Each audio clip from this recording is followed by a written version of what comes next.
The learning is Nishmas Etta Ahuva bas Yaakov. Masech Nedarim Perek Gimel Mishna Yomi. Koinim she'eni nenel b'nei Noach muter b'Yisrael v'asur b'umas ha'olam, but she'eni nenel l'zer Avram asur b'Yisrael muter b'umas ha'olam. If someone makes a neder that b'nei Noach will not have hana from him, so he's only answering goyim. Goyim are called b'nei Noach and not Yisrael. So Yisrael is allowed to have hana from him. But if he says she'eni nenel l'zer Avram, so then the opposite. He's only answering Klal Yisrael.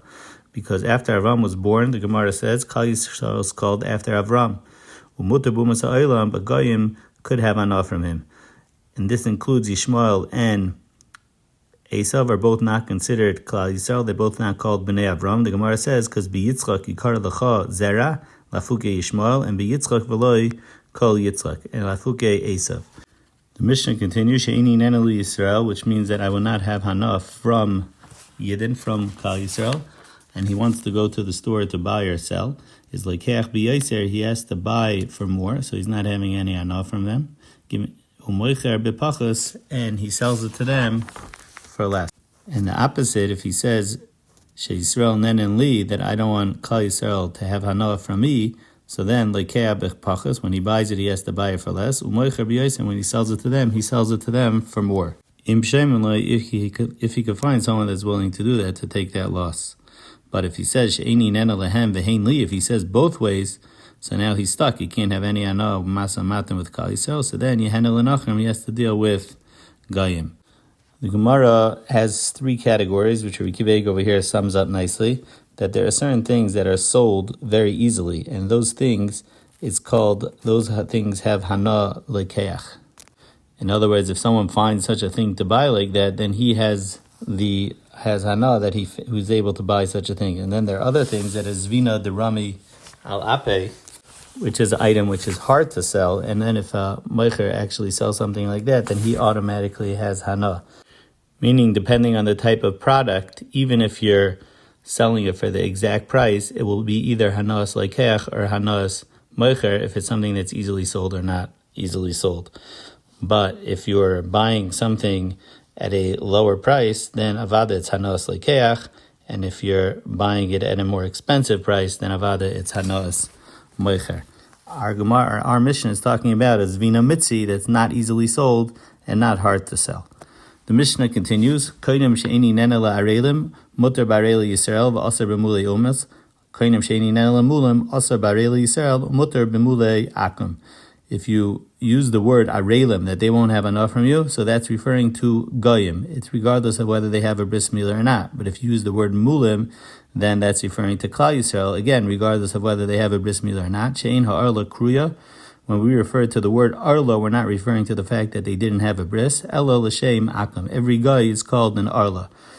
Shenemar, the Mishnah brings three psukim, kichol agoyim ha'arelim. Goyim are called arelim, chol beis Yisrael arelev. V'oimer v'hoya palishti ha'aral azeh. Again, the palishti is called an aral, regardless of whether you had a bris milah. V'oimer pen tismechena b'nois palishtim, pen dalzena b'nois ha'arelim, that the goyim are called arelim. Now the Mishnah has one memra about the miasness of a arla, and then 6 members about the maila, the gedola hamila. The member about arla is Rebbe Eliezer ben Azariah Omer Mu'usa arla shenizganu ba harishaim, which is a pasuk we said previously. Shenemar kichol hagoyim arelim. We shame goyim. We speak bad about goyim with the fact that they're called arelim. And the 6 members about gedola mila is a Rishmol Omer gedola mila shenichasu aleh shleisha brisis. It says the word bris 13 times in the parsha of bris mila. The second one is Rabbi Yossi Omer gedola mila shedeches Shabbos hachamura. You're allowed to do a bris mila even on Shabbos. The third one is Rabbi Yeshua ben Karcha Omer gedola mila shalei nitnu lo Moshe atzadik aleh molisha. That Moshe Rabbeinu was punished because he didn't give his son a bris mila even for 1 second. The fifth one is Rabbi Nechemia Omer gedola mila shedeches hanegoim. Even though there's a law that you're not allowed to cut off a nega tzaras, but b'makam mila it's mutter. The sixth one is the next one is that Rabbi Yomer Gedol Mila Shekol Mitzah She'asa Avram Avinu Le'nikra Shalim Ad Shemol Shenemes Halich Lefanai V'Heye Samim. By Avram Avinu it says it's Halich Lefanai, which we're teaching through the Bris Milah, and then only through that V'Haya Tamim. And the sixth one is Davar Achar Gedol Mila Shel Molihi Lo'Bar HaKadosh Baruch Hu Esei Lama. Mila is so great that if not for it, HaKadosh Baruch Hu wouldn't have created the world. Shenemer Koyamar Hashem and Loi Brisi Yoyim V'Layli Chuka Shemayim V'Aretz Loi Samti. Perek Dalet Mishna Aleph. Ein bein amoider hana mechaver lemoider heimenu meichel. There's no difference between whether you don't allow your friend to have any hana from you or whether you just say that he can't have hana from you in meichel. Ella, two things. Drisas haregel, the fact that he's cutting through your property, which is not a real hana. The Gemara actually says it's going like the Eliezer that holds that vitor is also bana, which means that if I throw in some extra money when I'm buying something for my friend, I'm a vater, a little bit extra, even though it's not mamash, a real hana, that's also considered hana. So walking through someone's property is considered hana according to Rabbi Eliezer, and that's the Tana of our Mishnah. And the second thing is kalim shein oisim behem oichel nefesh. So if you just said Michael, you're not referring to them.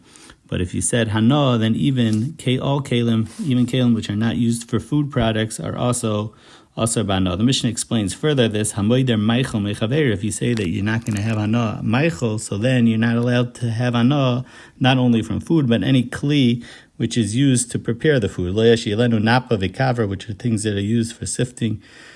Rechayim, a mill, which is used for grinding. Betaner, in an oven. All those things are used to prepare the food, so therefore they can't use those things. But you can lend them a shirt, a ring, a talus, or nose rings. The chol davar she'in oisim boy oichel nefesh is a shayla if that goes on before or on the next words. But that if it's not oichel nefesh, then that would be mutter. But maknam shemaskirin kiyotze behen. But if by me lending it to him now, I'm not able to rent it out, and this was something that if not for me lending it to you, I would have been able to rent out to someone else. So then I'm losing my money, which I would have used that money to buy Michael. So that's included in moider Michael mechaver. The Mishnah is mechadish, and therefore that would be also something that you would have rented out, even though it's not a kli Michael, is also aser.